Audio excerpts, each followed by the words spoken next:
This has been something since 1979 that people, well, before that, in this room have been aware of. And it's, when I grew up, it was always something they said, well, it's going to happen, it's going to come back. No, it's not. Over the last 4 years, there have been precarious purchases and building rights and easements, land use agreements between Providence Water and residents in the town of Johnston, purchase of the 6 bypass in Situate. If it's not happening, it's set up to look like it's happening. You have the potential for larger businesses come in and you get a response. When Citizens moved, Raimondo gave them an exit on taxpayer dollars. We had a lot of the response from the state to commercial offers like that is huge. And 84 in that area would cut down commute times by 20 minutes to all points south and west. From the state's perspective, it's a win-win. From our perspective in town, it's not. And a couple of different changes that have happened where I could see favoring this, or when all signs point in one direction, you have to consider it. We have Sicom is the chairperson of Providence Water. He was previously the chairperson for Connecticut Water Board. And Connecticut has a couple of highways that go right through reservoirs. While he was on that board, it was negotiated.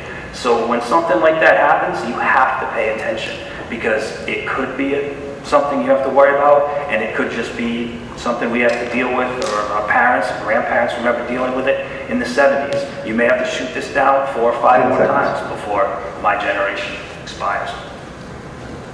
Thank you. Dr. Feynman. I have also heard the rumors.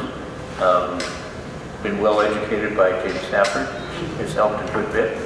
And I think in Situate and in Foster, we remember the process of what happened with the reservoir, how the reservoir was built, and the communities that we lost in the process.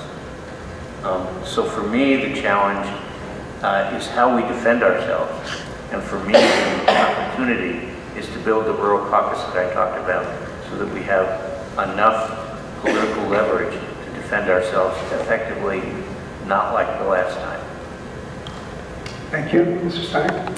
So I remember growing up and hearing stories about my parents who moved to Situate in the 80s and getting involved with a group who hired lawyers to fight this very thing. And it's not a surprise that it's coming back decades later. Situate is vulnerable to these developments, and it's important that we have a strong state rep, a strong advocate who's able to work with the majority to fight against these developments, and also to have a strong senator.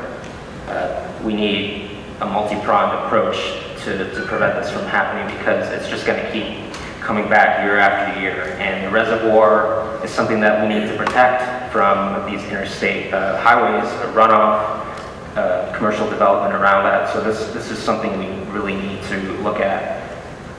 As a state rep, I'll definitely be fighting against this.